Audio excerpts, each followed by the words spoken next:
Hi, welcome along to a game of two halves. My good friend Mark Goldbridge in the building. He's got a big smile on his face again today because United are back.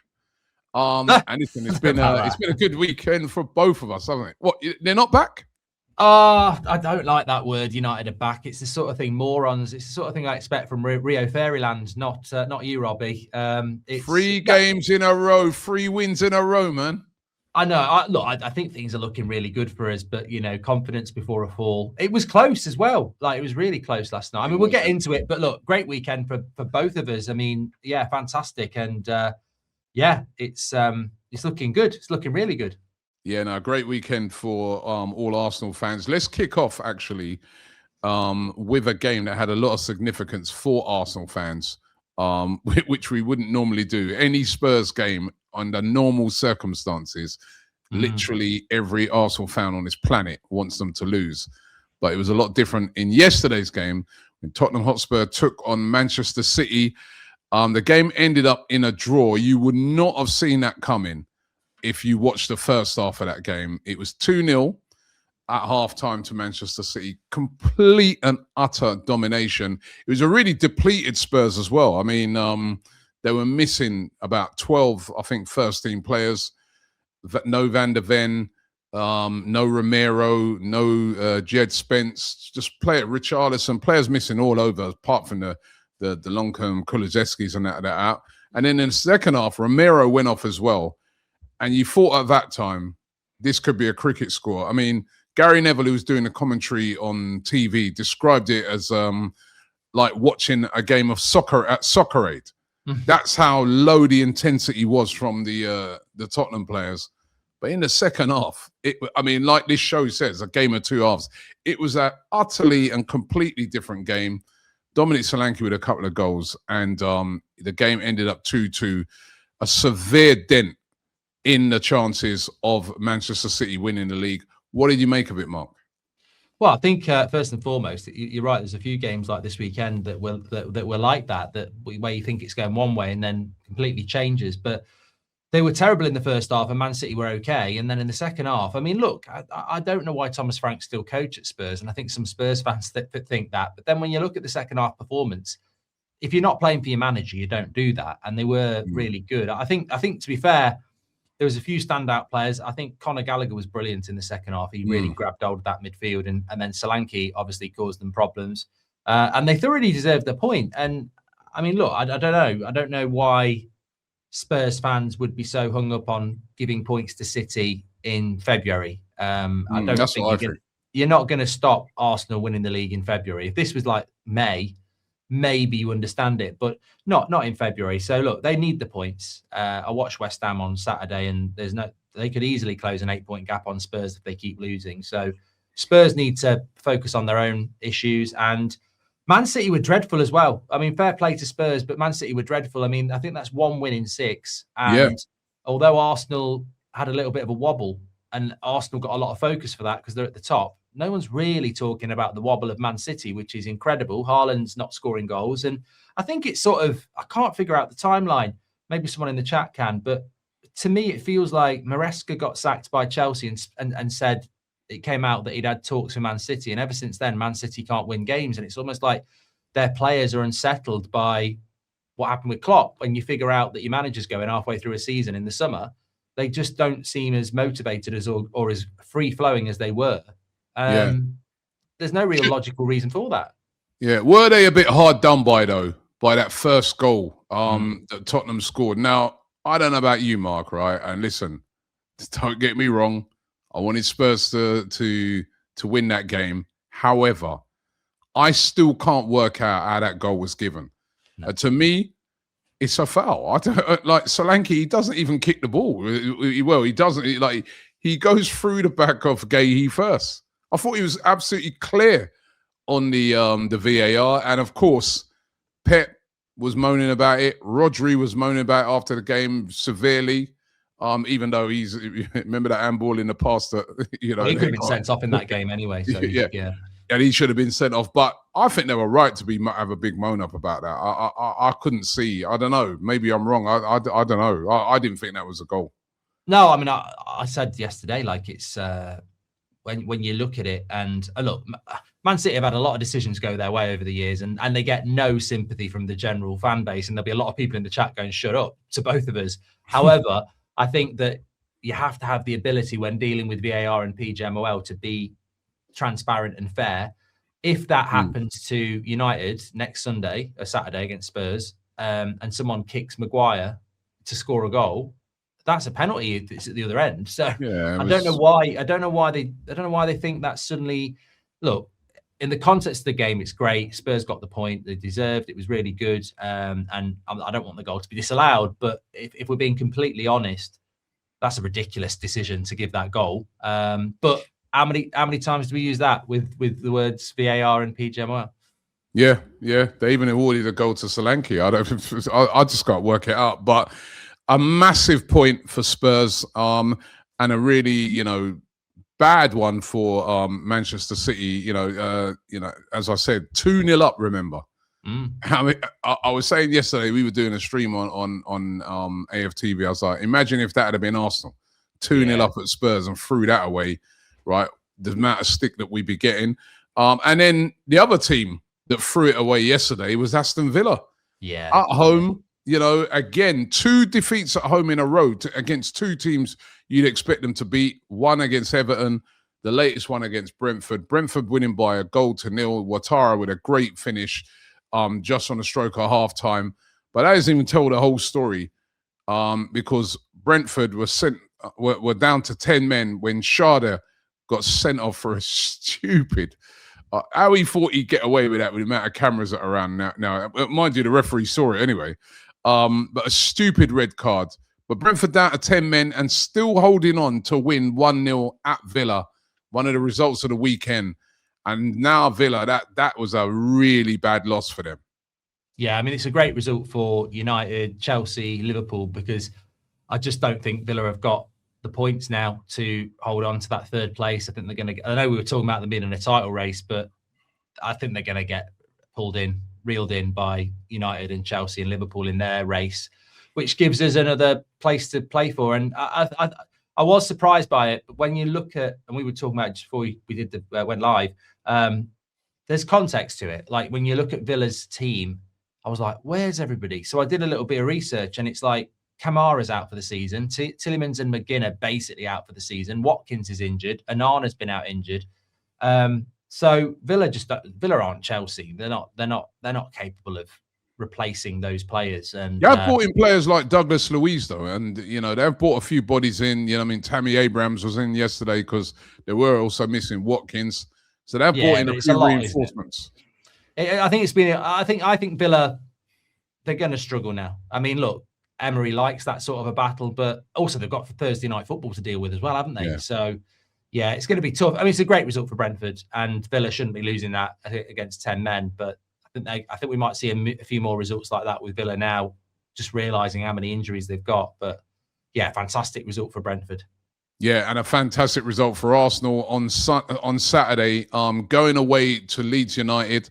Leeds hadn't lost at home since November. They've taken some real big scalps, and if they hadn't taken big scalps, they've drawn with teams like Liverpool, Manchester United, beaten Chelsea.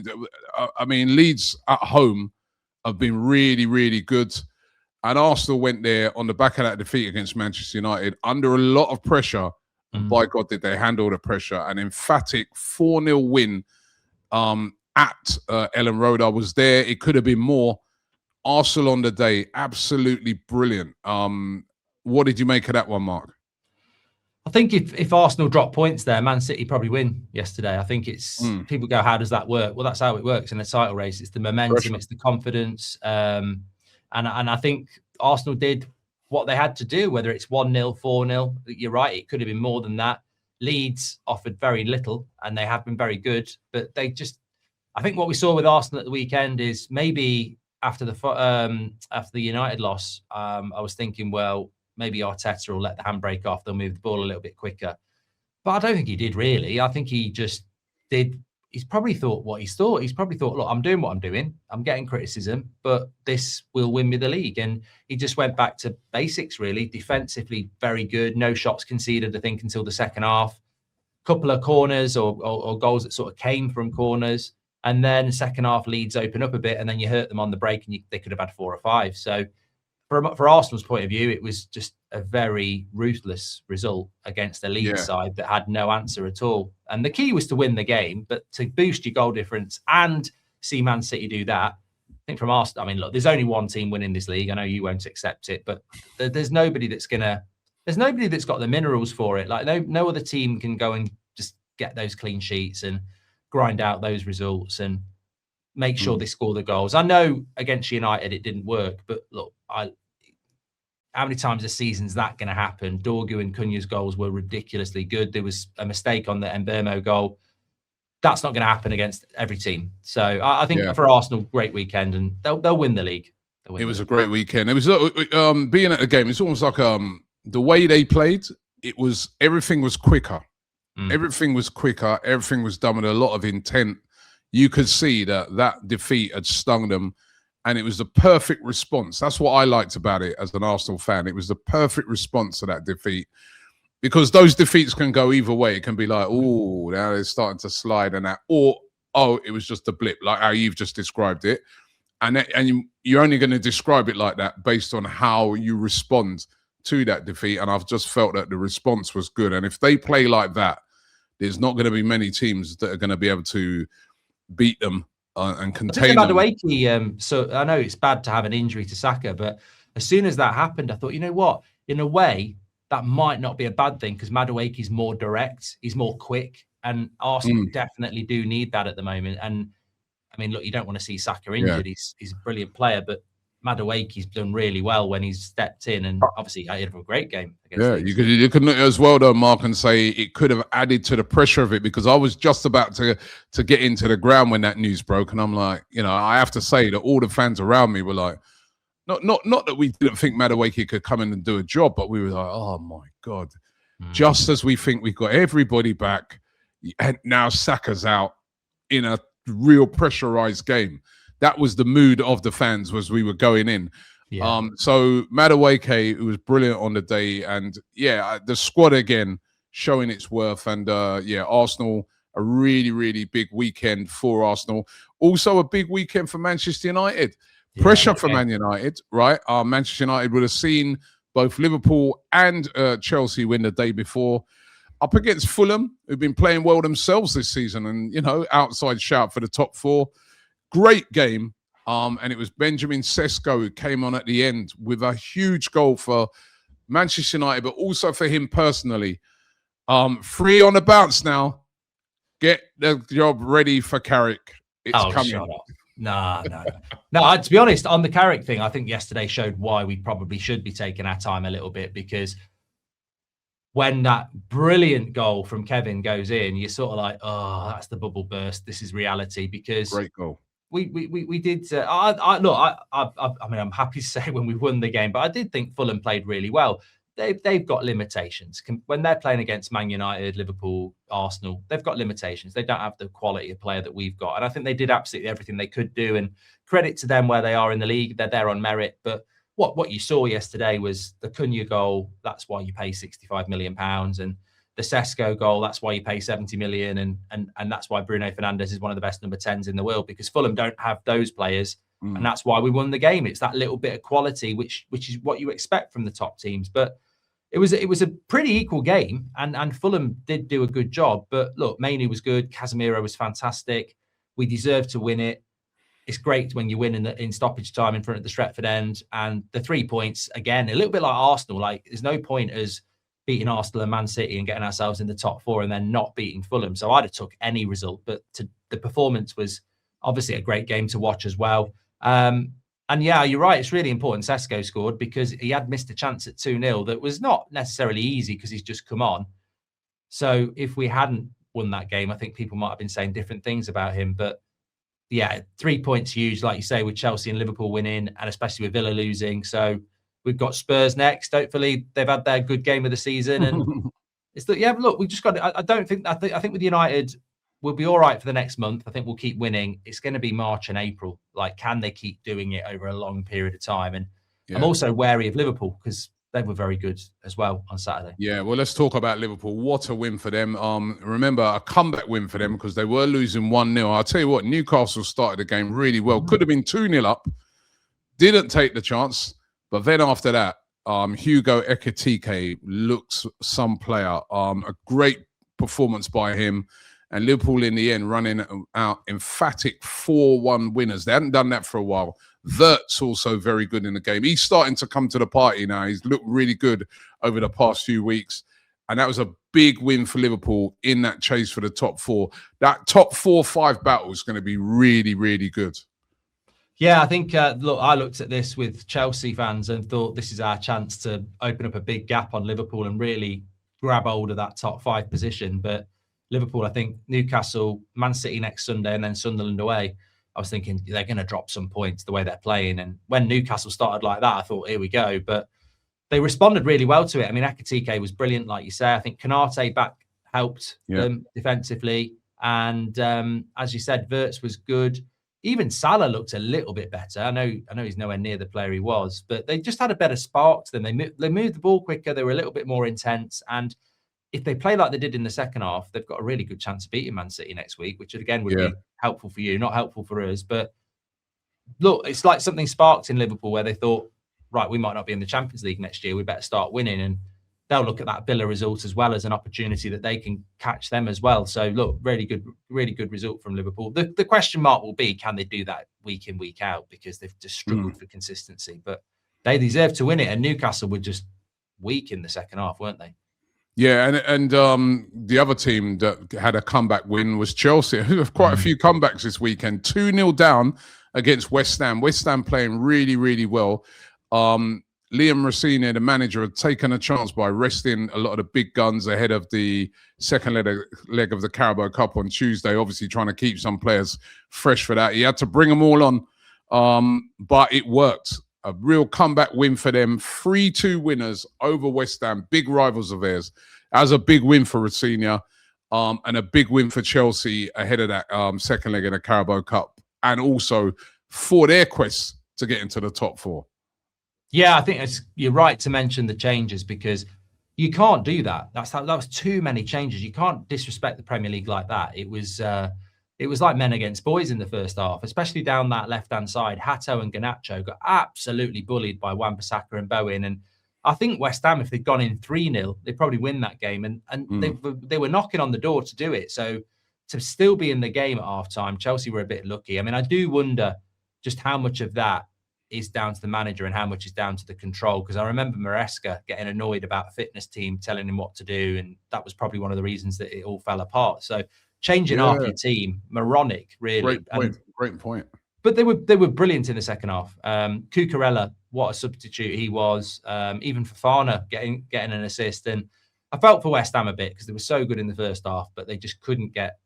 2-0 is difficult when you lose momentum. And for Chelsea, the timings of every goal was perfect, and they did deserve to win it in the end. But like you say, it was a game of 2 halves, and really big win for Rossini, who needs to keep doing that at the start because I think there's a lot of people on his case. Yeah, I mean, the memes coming out after Adama Traore threw away Cucurella like he weren't there and then stepped to João Pedro.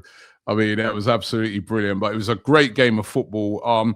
Not good for West Ham down at the bottom, but encouraging signs for them. They could get out of it. They are definitely playing a lot better. Wolves are not getting out of it. They lost at home to Bournemouth, a fantastic goal in that game by Croupier. Brighton, they drew with Everton. I'm sure I had that. Yeah, but yeah, I don't know. I will have to wait till Friday for this horror show, but yeah. I'm sure I had that one. I was like 99th minute or something. Yeah. Beto. It was Everton actually played all right in that game. They did deserve to get something. Nottingham Forest, they drew 1-1 with Crystal Palace. Palace will be a bit gutted that, they were down to 10 men for a lot of that game after Nico Williams. I was thinking of putting him in as my goalkeeper of Team of the Week. I mean, that was a brilliant save by him. What is he doing? I mean, oh my days, man. And the thing is, you get sent off and they still scored a penalty anyway. Yeah, that's just got to be reactions, hasn't it, when players do that? It's like, it must be around their hands and they just think. Oh, that was so funny. Not if you're a Forest fan, but Forest there dropping points. So if we take a look at the table right now, down at the bottom is still those same three: Wolves, Burnley, and West Ham. Still occupy the bottom three. Of course, Burnley playing tonight. Forest though and Leeds now only 6 points off of West Ham, and West Ham are starting to catch a bit of form. I think they're very unfortunate that they didn't win that game. It would have been within 3 points. At the top, it's Arsenal now top. Big weekend for them. They go 6 points clear of Manchester City, 7 points clear of Aston Villa. I was looking at across some of the other leagues in Europe. That lead is as big as the lead that Bayern Munich have in the Bundesliga, same 6 points. That shows you quite a significant lead. In fourth place, Manchester United, 41 points. Like you said, Mark, just 5 points off Villa now and on form. Chelsea in fifth place on 40. Liverpool in sixth place on 39. And Brentford, 36 points in seventh place. Could be chasing down a European spot. But certainly that battle for the top 4-5 is going to be really hot with, United, Chelsea and Liverpool. And you're saying you feel Villa involved in that as well? Yeah, I think so. Yeah, I mean, look, even Man City got to be careful. I mean, it could go. I mean, we'll have to be interested in the next couple of weeks, but Man City could find themselves getting pulled into the top 5 race, and Arsenal could find themselves just walking away with the league. It's a big weekend next weekend with Liverpool, Man City. Yeah, very big weekend. Let's get into our team of the week. Goalkeeper, I went Kelleher at Brentford because I just felt that to keep a clean sheet, 10 men. He done brilliantly. So it was a great defensive performance by Brentford to go a whole half against a team that were really chasing those 3 points. I thought he did really well. Well, who did you agree with that, or do you have someone else? I mean, your keeper did all right. Yeah, no, he did, but I think keeping the clean sheet is always a tick in the box for Kelleher. So yeah, I agree with you on that one. All right, it's your back four. Well, this is going to be interesting this week. Comments got to get in because I can't believe we've only got one player similar. I'm nailed on my back four. I thought they were all brilliant. So I've got Wan-Bissaka at right back. I've got Gabriel and Konate at centre back, and I've got Cucurella at left back. Oh, I've got Timber at right back. I thought was outstanding. Defensively. And also, going forward, a great assist as well for a goal. I thought Ajer of Brentford, they've gone a whole half, we're there to rear guard. His defending was brilliant. Gabriel marked, Calvert-Lewin out of the game. He was outstanding. I put your guy, Martinez of Man United. You don't play left back, though. Yeah, I know, but I was just squeezing him in. Who did you have as left back? Cucurella. Game changer, yeah. Brilliant. He got dashed away though, didn't he? I can live with the Brentford player. I think I can live with the Brentford player, to be fair. I'll go Cucurella.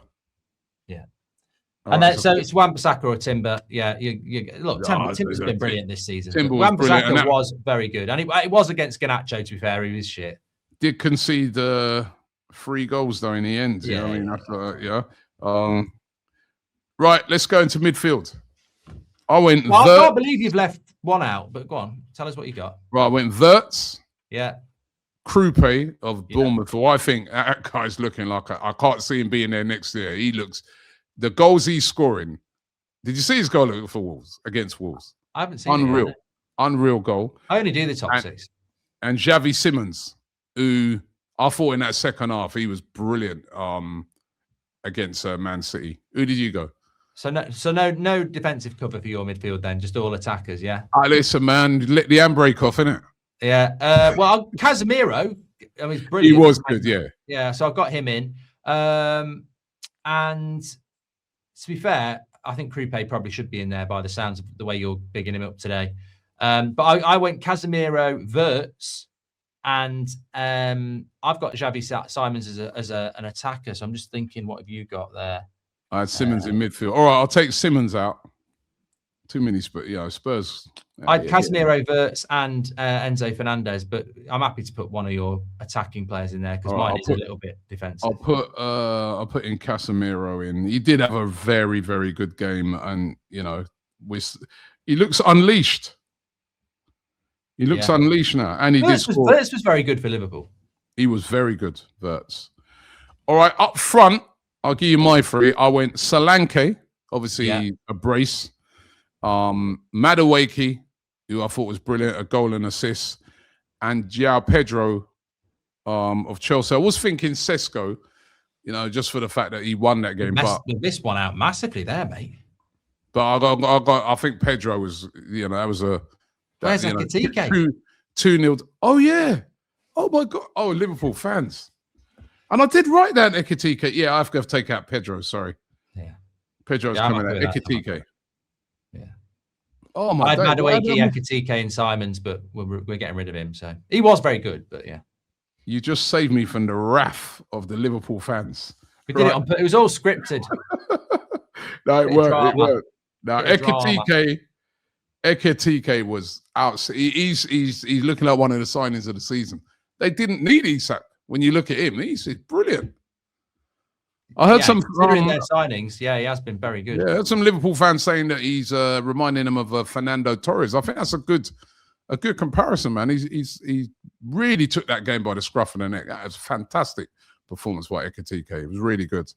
That second goal, I think, when you look at who it's against, that Tau, who's been brilliant this season, he's been one of the signings this season. To do him like that, that's a very good goal. Yeah, very good. It's all hotting up in the Premier League, but it's been a good weekend if you're an Arsenal fan and a Man United fan. Big wins for them.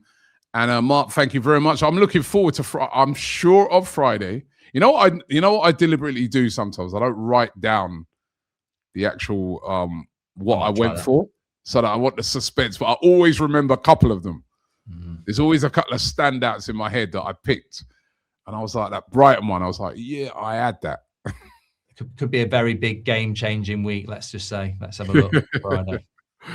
All right. Well, Mark, listen, thanks very much for today. Don't forget, as Mark just said, on Friday over on his channel, That's Football, we do our predictions for the weekend. It's going to be a huge weekend next week. Some big games in there. Liverpool versus Man City is going to be a massive. Who you guys got next week? Oh, you got Spurs. Saturday lunchtime, yeah. So there's a couple of big games. Is that Saturday lunchtime? There's some big games. It's going to be a good weekend. Good weekend. Thanks, Mark. Thanks to you guys as well. Leave your comments below, and we'll see you next week.